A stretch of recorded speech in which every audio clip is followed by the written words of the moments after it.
All right, we're quickly running out of time, but we want to get to paying tribute here. We had a couple of entertainers pass away over the last couple of days. The first one being Malcolm Jamal Warner, who tragically died in a drowning accident at the age of 54 in Costa Rica yesterday. And then this afternoon it was announced that Ozzy Osbourne, legendary rocker Ozzy Osbourne, passed away due to complications from Parkinson's disease. He's only 76 years old. But last month he had his last concert in England with a bunch of artists. And what's interesting is that he said he treated that concert like it was his last, like it was his funeral, which is a very interesting thing to say. But let's start with Malcolm Jamal Warner. And Wize, you and I are of a generation watching Malcolm Jamal Warner grow up on television as part of the Cosby Show. Yeah. And then as part of then after the Cosby Show, Malcolm and Eddie with Eddie Griffin. Yep. And so yeah, and then he did other roles as well. But yeah, he's always going to be Theo Huxtable. Yeah, same. He was also Shirley's husband on Community. But yeah, he's it's tragedy. Because it's amazing because even though he was a child actor and everything, he even when he was when he was younger in his 20s and stuff, he actually started directing. Like he started directing music videos and stuff like that. So he was also doing stuff behind the scenes. He didn't just act. He was directing and doing other things behind the scenes. So to see someone go from child actor to actually, and that's one thing about him. He's never had, you know how we had all the issues with Gary Coleman and Dana Plato and Todd Bridges. You didn't have an issue like that with Malcolm Jamal Warner. No. He wasn't one of those teen stars who got into trouble. Like once as kids, once they grew up as adults, they would get arrested and all these other. He was an from what people were saying, he was a great person that he cared for people and did what he was supposed to do. So it's tragic. It's a tragedy that he was taken so soon, man. Like, and for this to happen while he's on vacation with his wife and daughter, it really is like my heart goes out to the family. Yeah, same. Yeah, I'll always remember him from his role of Theo Huxtable, seeing him growing up as a teenager on television. And one of the things I liked about his role of Theo, is the vulnerability of him having a learning disability. He was on the show. He was dyslexic. Now I don't know if he was dyslexic in real life, but I don't relate to this very often. Maybe it's a moment of vulnerability for myself, but I also grew up with a learning disability. I don't have this dyslexia, but I grew up with central auditory processing disorder. It's very tough, and learning can be especially in the classroom, can be a very tough environment unless it's under the certain conditions. But like as a kid, like when someone says on television, I have a certain learning disability or learning disorder, like you feel seen. Mm-hmm. You feel seen. So Theo Huxtable was one of those characters. Yeah, it was, it's funny. It was part of the Cosby Show and it was like one of my favorite sitcoms growing up. But like looking back at it now as a 47-year-old male, as a 47-year-old man watching the Cosby Show growing up, like those things don't hit you until you realize, oh wow, I forgot how human of a character that Theo Huxtable was, which was very interesting. Yeah. Now today, Ozzy Osbourne. We learned about Ozzy Osbourne passing away. As a teenager, I grew up with his music, listening to Black Sabbath, listening to his solo stuff with Randy Rhoads, and then later with Zakk Wylde. Again, one of the lines from my favorite Ozzy Osbourne song is in my tagline: "Never care for the people who hate." It's from "Shot in the Dark," which is my favorite Ozzy Osbourne song. And Dustin, I know you're, and Wize too. You're both music heads, but Dustin, you have you have a music degree, but Yeah, but but well, I always mention that on the show. Dustin's got a music degree. He knows music. But for you, Dustin, like what stood out to you about Ozzy Osbourne as an artist? well, so first let me go back just a little bit to just say something quick about Malcolm Jamal Warner. Malcolm Jamal Warner also involved in music. People, including myself, didn't know this until I saw him. I think he was doing voiceover for a documentary or something, and I saw him. He was in a jazz band. Malcolm Jamal Warner, if memory serves, played upright bass. And to Wise's point, I think people on the set of the Cosby Show used to comment about Malcolm Jamal Warner's maturity even at that age, and I think that's a result. He kept himself grounded and didn't get into the trouble of some of the child stars. So Malcolm Jamal Warner, a musician in his own right, but now I will get into. And as you said, it's a tragedy. Way too young, such a tragic accident and a fixture of my childhood as well, because I saw the Cosby Show mostly in reruns by the time I came of age, but it was still there. Because I'm 42, so I'm just a touch younger. But Ozzy Osbourne, I first learned about Ozzy Osbourne as a solo artist. I went back to Black Sabbath. I did it in reverse order.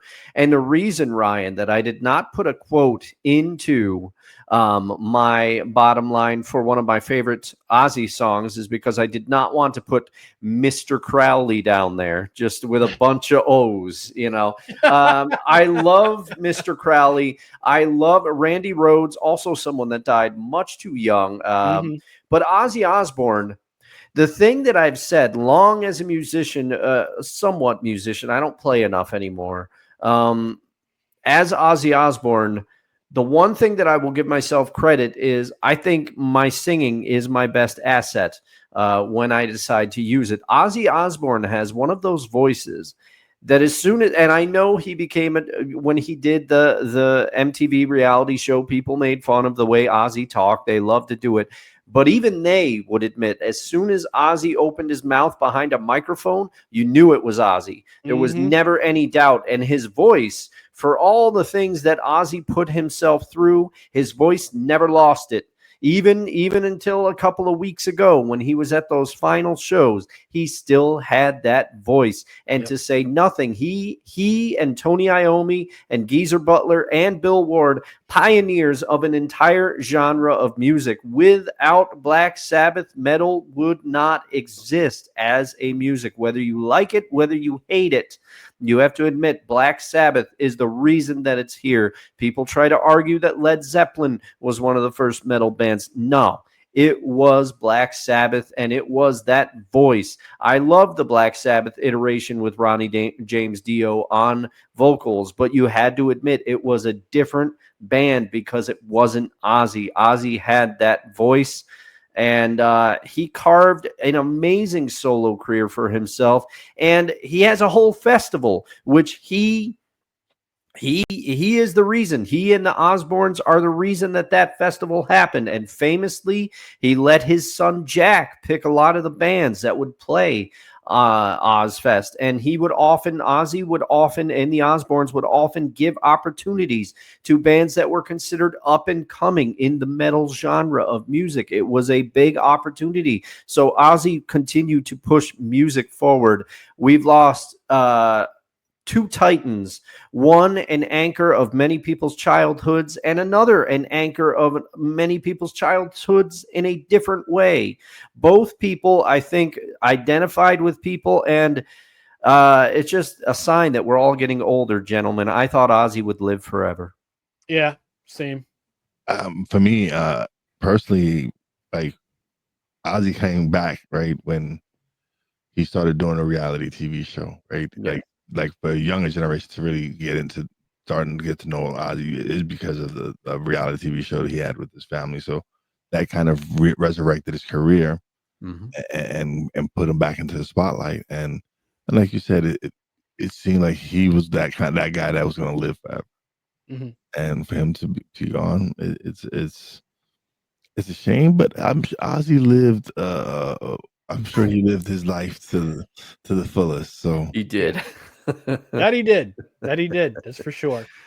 And I guess for me, on a personal note, because he passed away from Parkinson's, and I have my dad has Parkinson's, so it hits me a little bit harder, because knowing what Ozzy had and what my dad has, this death hits a little harder for me. Yeah. And I love his music, and as a teenager, we weren't, as kids growing up in the church, we weren't allowed to listen to Ozzy and a lot of heavy metal bands because of the Satanic Panic. Oh yeah, turned out to be complete bullcrap. Partially because if you listen to a lot of Metallica, a lot of Metallica is based off of James Hetfield's trauma growing up in a cult. And Oz, I don't know if you guys know about this about Ozzy. Yeah, he puts on this gothic, kind of satanic look, or the Prince of Darkness. But yes. like before, he was a member of the Church of England, and he didn't speak about his faith a whole lot. But he said in an interview back with the New York Times in 1992, he said, "Yeah, before I go on stage, I pray. Before I go on stage at a concert, I pray. I pray to God. I've asked him to bless my voice and bless me, bless our show."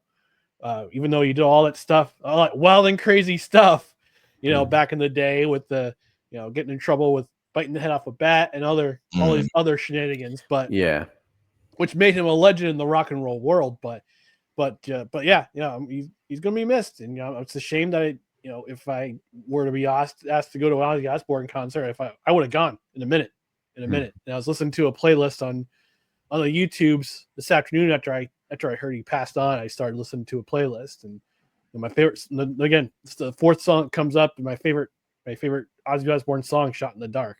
It came up, and I'm like, yeah, that's a great one. And Bark at the Moon, Mr. Crowley, Crazy Train. I mean, you got so many. Mama, I'm Coming Home, No More Tears. Yes, that bass line on No More Tears, man. Yeah, there's another one I listened to today. I haven't heard in a long time. Perry Mason. Yep. Let me see what else. Which other one did I hear today? I haven't heard in a long time. I'm gonna throw out "I Just Want You." Not a lot of people like that one, but I liked one lyric in there. Road to Nowhere. That's why. Oh, Road to Nowhere. That's a good one. And I heard "Ordinary Man," him and Elton John today. It's funny. This playlist has "Road to Nowhere" and "Ordinary Man," which talks about his life on the road and rock and roll music, and the song. There's another song that you mentioned. I forgot what it was. See you on the other side. That came up in the list, which was fitting, which is so fitting for today. But yeah, and then the song he did with Lita Ford, I think it was "If I Close My Eyes Forever." Yes, but I can't, yeah.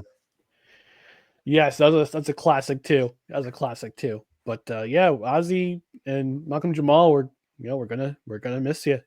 But your memories live on in your music and your movies and your spots on television and all that. Yeah. Maybe Malcolm can lay down some bass for Ozzy up there. Get some of the vote. There you go. Yeah, look, Ozzy Osbourne, Brian Wilson, Neil Peart, Malcolm Jamal. You got a band right there. Yeah. We got some titans. I mean, Neil Peart died a few years ago, but yeah, come on. Yeah. Neil Peart, one of the arguably the greatest drummer in rock and roll ever. Yeah. With Rush. But yeah, I mean, there's your band right there in heaven.